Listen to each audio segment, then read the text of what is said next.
This is the Bodcast.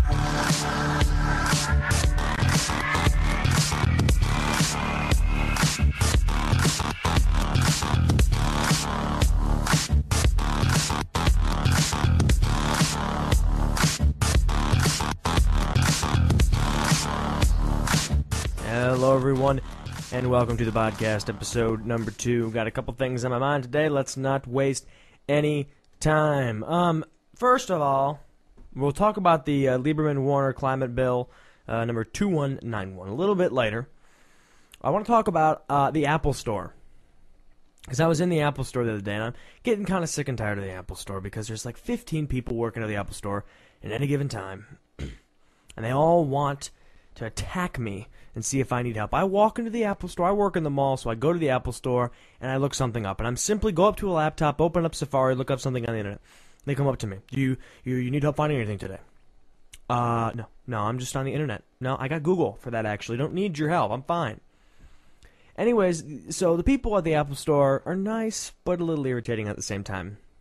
And I walk in, and I go to open my email, and this is the problem, because the Apple Store doesn't have the automatic cookies off, shut off thing that everybody else does.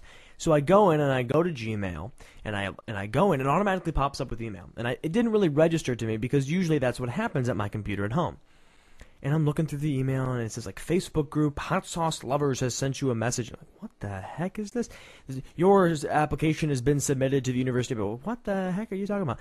And I look up, and it was some chick named Latoya, her email account. So I was perusing through Latoya's email for a good minute and a half before I realized, oh, this is not my email. I was like, I don't remember having so many messages I hadn't checked before.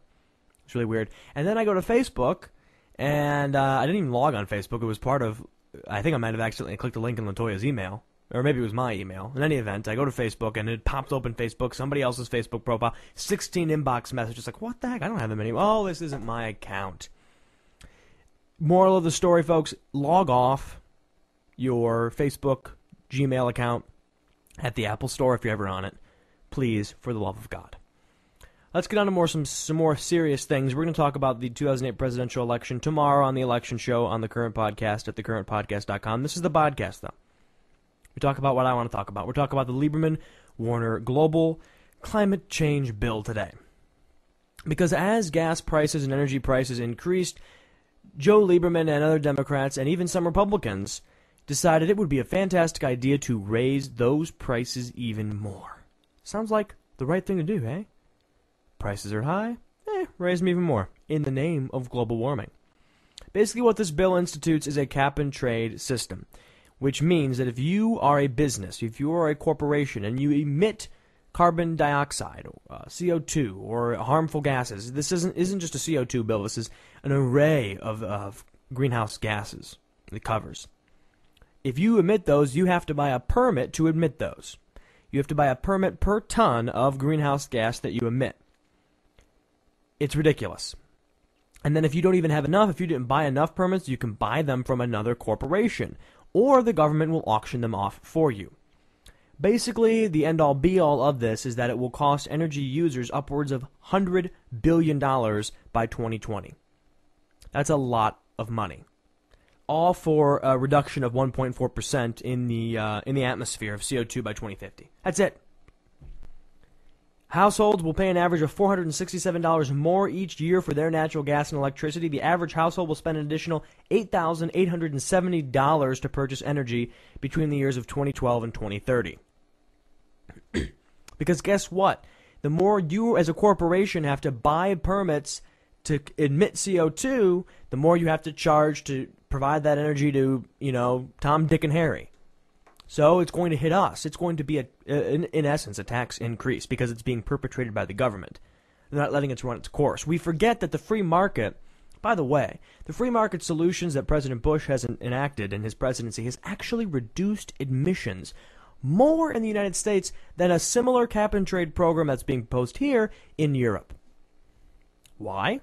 Because right now, businesses are being pressured simply from the public to emit less because people don't want to buy products from a corporation that emits a bunch. So they run these commercials about how they don't emit a lot and they lower their emissions. They're getting it. They're doing it on their own.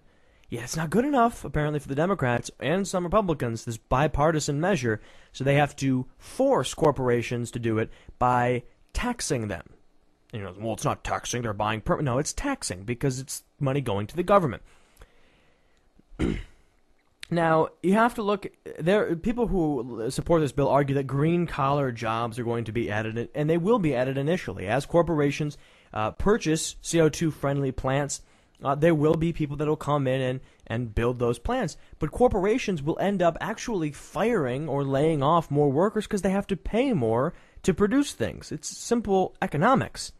They have to pay more to produce their product. Therefore, they have to cut some slack somewhere. This isn't the federal government. Corporations actually have to budget their money, and they can't go under. Carbon allowances will be auctioned off to companies through Climate Change Credit Corporation, a nonprofit organization that will be built. Now, the monies that are collected from permits will be distributed as follows. 11% will go to Advanced Technology Vehicles Manufacturing Initiative, which will be to find vehicles that can run on anything but gas. 44% will go to low-carbon technology, advanced coal and sequestration programs, cellulosic biomass, and ethanol tech programs. And 45% will go to assisting individuals, families, firms, organizations in the transition to low-carbon. 45% will go to assisting individuals, families, organizations, etc., to transition to low carbon energy. That's a terrible way of saying that. Trust me, you understand what I mean. So here's the thing, is that this bill, in essence, will for one, it'll kill jobs. Literally will kill jobs. Corporations will end up having, obviously, like I said, they pay more to produce. They got to cut the slack somewhere. So that's going to be one huge factor, is that jobs will be cut because of this bill. But also, it's going to come back to you and I paying more for our energy. I'm already paying $4 a gallon at the pump for gas. I don't pay the energy costs in the house for air conditioning and heat. I imagine those are skyrocketing for everybody else with this bill, because it will cost more for the people who provide that energy to provide it to us. We obviously have to pay more. And this isn't like this is some unknown. This is known to the Democrats and the Republicans who support this bill. They just feel that we need to cut emissions, so much so that we are going to perpetrate quite the tax increase, the largest in the history of the nation, on the American people in the name of that. We don't even know if global warming is caused by man yet. There's no scientific consensus. Don't let Al Gore fool you. There's plenty of scientists who believe that it's not man causing it. But, hey, we got to do something, right? We got to do something. Even though this is only going to cause a 1.4% reduction of CO2 in the atmosphere by 2050, we're still going to go ahead and do it anyways. This is ridiculous. Now, this won't pass.